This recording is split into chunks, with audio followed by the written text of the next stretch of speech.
Silly also adds quite a few pauses in there that really allowed for the listener to absorb everything that he's saying and be there with him in the present moment. So here I'll insert just like 1 or 2 examples. And then he also speeds up his voice. So for instance, I'll show the example. We were coming down so rapidly.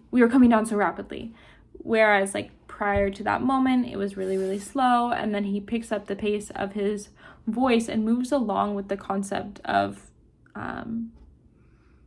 the fast-paced nature of what was occurring. One thing I will note is he didn't really use his pitch very well. Now, he was able to articulate the importance of the situation and everything that was happening through the pauses and through the winces and through the facial expressions and everything else. But I do think it would be useful if he used his pitch just a little bit more. He kept a pretty low tone, and it allowed the listeners to feel the gravity of the situation. But I think he could have just used it a little bit more. Lastly, something that really bothered me was at the very end of the speech, after he was done speaking, and I'll show this as well, he started blinking really, really rapidly. It literally made me giggle.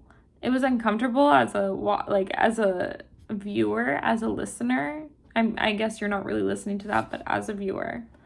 So I'll talk about that as well. My biggest tip when it comes to the nonverbal side of it, though, is to use facial expressions when you're in a capacity, when you're in a space that allows your listeners to see that, because it really truly makes a difference without you even noticing it.